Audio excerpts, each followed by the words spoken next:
Bom, na última terça-feira, depois da boa vitória do Inter 2-0 sobre o Ceará, o Elton, atacante do Ceará, acabou acusando o Vitor Cuesta, zagueiro do Inter, de chamá-lo de macaco. Eu estava lá no Castelão acompanhando o jogo e acompanhei um pouco desse caso. Minutos depois eu fiz um tweet e disse o seguinte, que tem uma cambada de hipócrita no Rio Grande do Sul que tem uma dificuldade enorme de enxergar o preconceito e o racismo. E a partir desse tweet eu recebi uma enxurrada de xingamentos. Os mais sensíveis foram filha da puta e merda. Então teve um camarada que foi buscar tweets meus antigos, onde eu não lembro o contexto, e eu disse que para acusar alguém tem que se ter provas. Aliás, esse mesmo camarada, ele incita a homofobia no seu perfil pessoal. Mas vamos voltar ao caso do Elton e do Vitor Cuesta. É óbvio que são necessárias provas para se acusar alguém, seja de roubo, de preconceito, de homofobia. E em momento algum eu acusei o Cuesta de ser racista e em momento algum eu condenei o Vitor Cuesta. E o meu tweet falava justamente sobre por que quem acusa é que está mentindo. Por que o acusado não pode mentir? Por que quem acusa, ou seja, o negro, é que está fazendo falso testemunho quando não se tem provas? E claro, por eu ser um jornalista assumido gremista, o pessoal já grenaliza. E aí pensou que com esse tweet eu estava querendo que o Internacional fosse punido, que o Cuesta fosse punido de qualquer jeito, quando não foi nada disso. Aliás, vamos deixar uma coisa clara aqui, que eu já disse em outras oportunidades, mas é sempre bom repetir.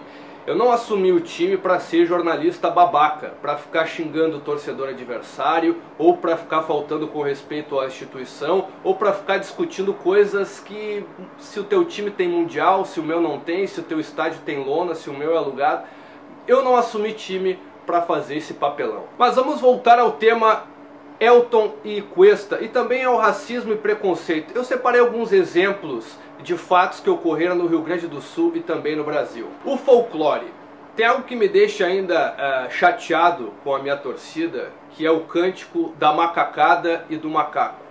Vamos lembrar que há pouco tempo o Grêmio sofreu uma punição séria, foi eliminado de uma competição porque cerca ali de 8, 10 torcedores chamaram o goleiro Aranha dos Santos de macaco.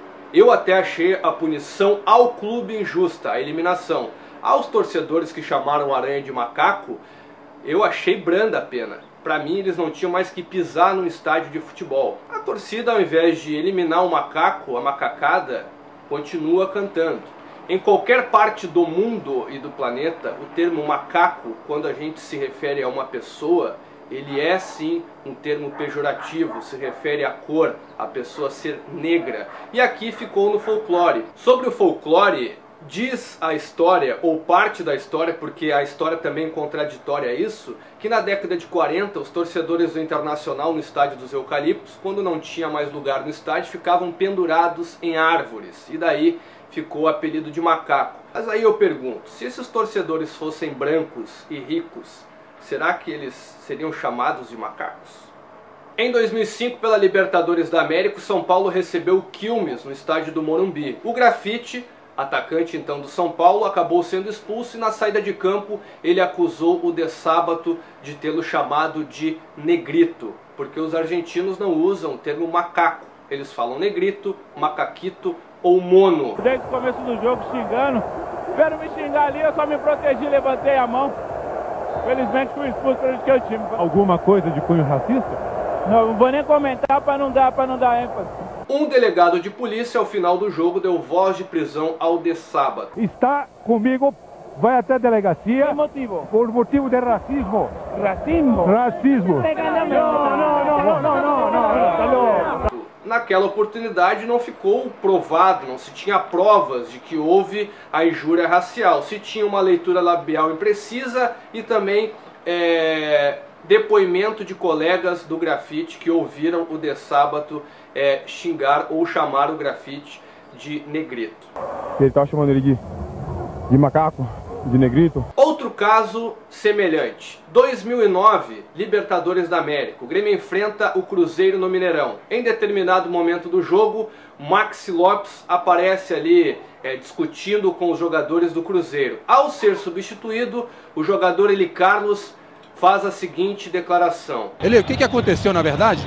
Eu fui atrasar o jogo da equipe do Grêmio, o atacante Márcio Lopes me chamou de macaco. Foi então que eu e o Wagner foi pra cima dele, que ele falou isso pra mim, né? Bom, houve uma polêmica, o Maxi Lopes teve que prestar depoimento, o Eli Carlos prestou queixa contra o Maxi Lopes, o Grêmio demorou para sair do Mineirão, e aí o Paulo Autuori, então técnico do Grêmio, dá esta declaração sobre o racismo no Brasil e no futebol. Muita gente apareceu, acabou tudo como acaba no Brasil, porque não é nada, cara, apenas um jogo de futebol. Cara. Acho que nós temos que nos preocupar com coisas muito mais sérias. Nosso país precisa ser mais sério nas coisas. Suspeita de racismo não é uma coisa séria que a gente deve se preocupar? Que racismo, cara? Todo dia existem coisas de racismo aí por parte de gente, pô, você tá entendendo? Com responsabilidade importante, cara. Há que acabar com essa hipocrisia, né? Vamos a um caso mais recente, Gauchão 2017. O zagueiro Wagner do São José vai enfrentar o Novo Hamburgo no Estádio do Vale. Em seu perfil pessoal no Facebook, Wagner faz um desabafo e diz que foi chamado de macaco por um torcedor do Novo Hamburgo.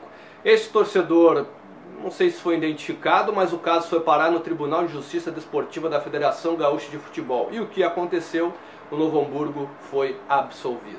Outro caso que chamou atenção também, em 2013, ainda no Santos, o atacante Neymar, jogando uma partida no interior paulista pelo Campeonato Estadual de São Paulo, foi chamado de macaco por um técnico adversário. Essas imagens aí mostram o Neymar até indo em direção ao técnico e perguntando se ele realmente chamou de macaco. Ele até fala com o árbitro se é legal o técnico chamar ele de macaco.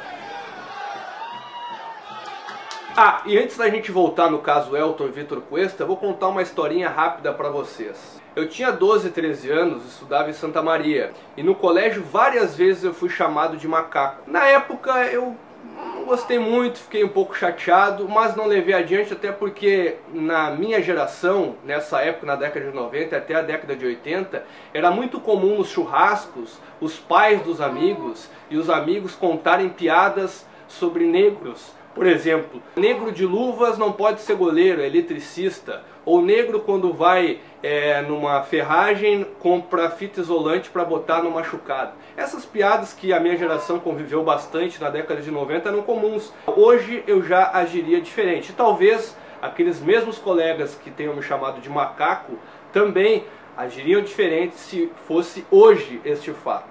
Voltamos ao caso Elton e Vitor Cuesta. O Elton, ao final do jogo, acusou o Vitor Cuesta de chamá-lo de macaco. E não se tem indícios de que realmente o Cuesta chamou o Elton de macaco. Somente este lance do jogo, em que o árbitro para a partida, o Elton e o Vitor Cuesta trocam ali acusações, meio que empurrões. O Elton, ele fala algo para o árbitro dá cartão amarelo para o Elton e também ao Vitor Cuesta.